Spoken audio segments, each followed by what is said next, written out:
ದೇಶ ಸುತ್ತು ಕೋಶ ಓದು ಎಂಬ ಮಾತಿದೆ.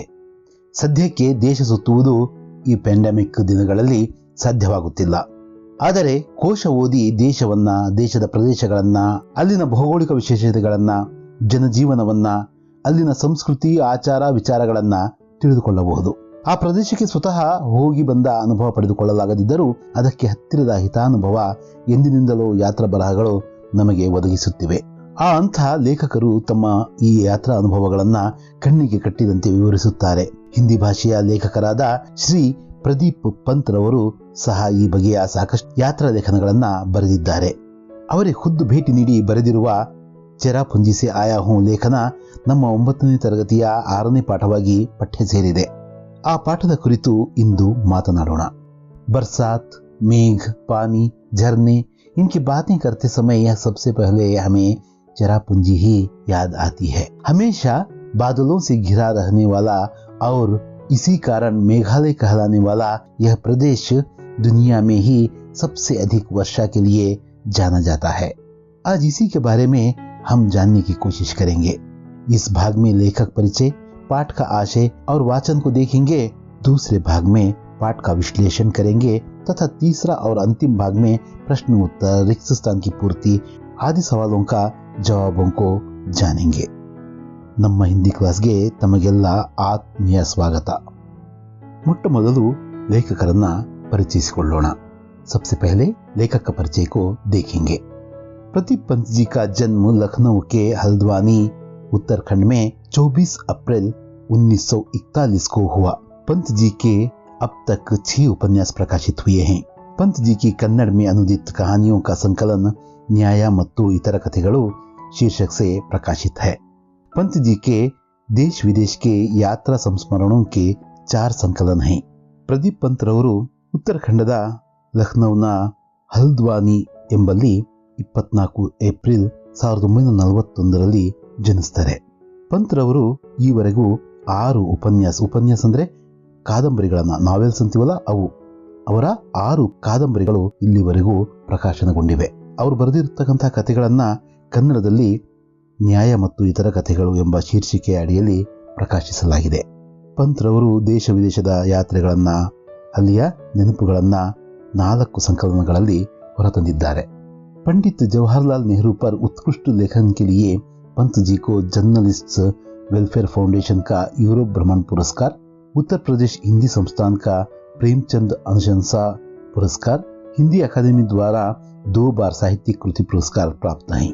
पंडित ಜವಾಹರಲಾಲ್ ನೆಹರು ಅವರ ಬಗ್ಗೆ ಬರೆದಿರ್ತಕ್ಕಂತಹ ಉತ್ಕೃಷ್ಟ ಮೌಲಿಕ ಲೇಖನಕ್ಕಾಗಿ ಪಂತ್ಜಿ ಅವರಿಗೆ ಜರ್ನಲಿಸ್ಟ್ ವೆಲ್ಫೇರ್ ಫೌಂಡೇಶನ್ನ ಯುರೋಪ್ ಭ್ರಮಣ ಪುರಸ್ಕಾರ ಎಂಬ ಪುರಸ್ಕಾರ, ಹಾಗೆಯೇ ಉತ್ತರ ಪ್ರದೇಶ ಹಿಂದಿ ಸಂಸ್ಥೆಯ ಕಡೆಯಿಂದ ಪ್ರೇಮಚಂದ್ ಅನುಶಂಸಾ ಪುರಸ್ಕಾರ ಹಾಗೂ ಹಿಂದಿ ಅಕಾಡೆಮಿಯಿಂದ 2 ಬಾರಿ ಸಾಹಿತ್ಯಿಕ ಕೃತಿ ಪುರಸ್ಕಾರ ಸಿಕ್ಕಿದೆಯಂತೆ. साहित्यकार सम्मान और उत्कृष्ट व्यंग्य लेखन के लिए हिंदी भवन नई दिल्ली का व्यंग्यश्री सम्मान भी प्राप्त हुए हैं. ಇವರ ರಚನೆಗಳಿಗಾಗಿ ಸಾಹಿತ್ಯಕಾರ ಸಮ್ಮಾನ್ ಎಂಬ ಪುರಸ್ಕಾರ ಹಾಗೂ ಉತ್ಕೃಷ್ಟವಾದಂತಹ ವ್ಯಂಗ್ಯ ರಚನೆಯ ಬರಹಗಳಿಗಾಗಿ ನವದೆಹಲಿಯ ಹಿಂದಿ ಭವನದ ಕಡೆಯಿಂದ ವ್ಯಂಗ್ಯಶ್ರೀ ಸನ್ಮಾನ ಕೂಡ ಇವರಿಗೆ ದಕ್ಕಿದೆ. ಇದು ಸಂಕ್ಷಿಪ್ತವಾಗಿ ಲೇಖಕರಾದಂತಹ ಪ್ರದೀಪ್ ಪಂತ್ಜಿಯವರ ಪರಿಚಯ. ಪಾಠದ ಆಶಯದ ಕಡೆ ನಾವು ಗಮನ ಹರಿಸುವುದಾದ್ರೆ, पाठ का आशय, यात्रा से प्रादेशिक ज्ञान प्राप्त होता है. लोगों के रहन सहन, प्राकृतिक दृश्यों का सौंदर्य आदि का प्रत्यक्ष अनुभव मिलता है. इस पाठ द्वारा छात्र चेरापूंजी का परिचय प्राप्त कर सकते हैं. ದೇಶದ ವಿವಿಧ ಪ್ರದೇಶಗಳ ಜ್ಞಾನ ಬೇಕಂದ್ರೆ ನಾವು ಯಾತ್ರೆ ಕೈಗೊಳ್ಳಬೇಕು. ಹಾಗೆ ಯಾತ್ರೆ ಕೈಗೊಂಡಾಗ ಅಲ್ಲಿನ ಜನರ ಆಚಾರ ವಿಚಾರ, ಅಲ್ಲಿಯ ಪ್ರಾಕೃತಿಕ ದೃಶ್ಯಗಳ ಸೌಂದರ್ಯ ಇವುಗಳನ್ನ ನಾವು ಪ್ರತ್ಯಕ್ಷವಾಗಿ ಕಂಡು ಅನುಭವಿಸಬಹುದು. ಅಷ್ಟೇ ಅಲ್ಲ, ಈ ಪಾಠದ ಮುಖಾಂತರ ಮಕ್ಕಳಿಗೆ ಅಂದ್ರೆ ವಿದ್ಯಾರ್ಥಿಗಳಿಗೆ ಚಿರಾಪುಂಜಿಯ ಪರಿಚಯ ಸಹ ಸಿಗುತ್ತದೆ. ಇದು ಪಾಠದ ಆಶಯ. ಪಾಠವನ್ನ ಈಗ ನಾವು ಒಮ್ಮೆ ಓದೋಣ. ಮುಂದಿನ ಭಾಗದಲ್ಲಿ ಇದರ ವಿಶ್ಲೇಷಣೆಯನ್ನ, ಆ ನಂತರದ 3ನೇ ಭಾಗದಲ್ಲಿ ಪ್ರಶ್ನೆ ಉತ್ತರ ಹಾಗೂ ಇನ್ನಿತರೆ ಅಂಶಗಳತ್ತ ಗಮನ ಹರಿಸೋಣ. पाठ 6, चेरापूंजी से आया हूं. मेघालय यानी बादलों का घर और मेघालय की राजधानी शिलांग एक हरा भरा पर्वतीय नगर जहां हर वक्त बादल उमड़ते घुमड़ते रहते हैं. इतना बड़ा स्वच्छ सुंदर पर्वतीय नगर उत्तर भारत में कहीं नहीं है। ऐसा हरितिमा भी शायद ही कहीं देखने को मिले। शिलंग से चेरापूंजी की ओर जाता मार्ग दोनों ओर पहाड़ों और दरख्तों से पटा पड़ा है। यह ऊंचा नीचा सर्पाकार रास्ते के पार करते हुए दिखाई पड़ते हैं बादल, बहती है सुहानी हवा और कभी कभी हो जाती है बूंदा बांदी। हमारी जीप शिलांग से 53 किलोमीटर दूर चेरापूंजी की ओर बढ़ रही है। मेरे साथ राज्य के एक अधिकारी श्री संगमा और उनके 2 दोस्त बैठे हैं। मैं जीप की खिड़की बंद करते हुए संगमा से पूछता हूँ, क्या साल भर यहाँ वर्षा होती रहती है? जी हाँ, संगमा कहते हैं। आपको जानकर ताज्जुब होगा कि मेघालय में खपत से ज्यादा पन बिजली का उत्पादन होता है। हम अतिरिक्त बिजली अन्य राज्यों को दे देते हैं। ऐसा? मैं सचमुच आश्चर्य से पूछता हूँ। संगमा कहते हैं, वैसा यदि यहाँ सभी गांव बिजली से जगमगा उठें तो भी अतिरिक्त बिजली का उत्पादन होता रहेगा। हम पहाड़ों को निहारते हुए आगे बढ़ रहे हैं। सड़क के उस पार पहाड़ी कोहरे से घिरी हुई है। 3 पर्वतीय अंचलों में बंटा हुआ है मेघालय। खासी पर्वत, गारो पर्वत और जयंतिया पर्वत। और इन्हीं 3 पर्वतीय अंचलों से बने हैं 5 जिले। हर अंचल की अपनी अलग संस्कृति है, रीति रिवाज, पर्वत उत्सव हैं। लेकिन हर कहीं पारिवारिक व्यवस्था मातृसत्तात्मक है। भूमि, धन, संपत्ति सब माँ से बेटी को मिलती हैं। स्त्री का यहाँ वर्चस्व है। यह एहसास गुवाहाटी से मेघालय की सीमा में घुसने के साथ ही होने लगता है। तमाम दुकानों पर स्त्रियां सौदा बेचती और बेहिचक बतियाती दिखाई देती हैं। शिलंग में भी उन्हें दुकानों पर बैठे देखा जा सकता है। शायद यह स्थिति पूर्वोत्तर के अन्य राज्यों में भी है, भले ही वहां मातृसत्तात्मक परिवार व्यवस्था ना हो। कुछ साल पहले मणिपुर की राजधानी इम्फाल में भी यही सब देखा था। स्त्रियों का पूरा बाजार ही है वहां, जिसे माइती बाजार कहते हैं, यानी माँ का बाजार। दिन भर सामान की बिक्री कर शाम को अपने अपने घर लौटती हैं। किसी प्रकार का वर्ग भेद नहीं, यानी अमीर घरों की स्त्रियां भी इस माइती बाजार में मिल जाएंगी और गरीब घरों की स्त्रियां भी।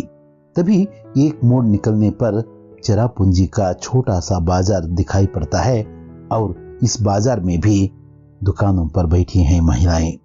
फिर चाहे दुकान फल सब्जियों की हो या चाय की। हम आगे बढ़ जाते हैं।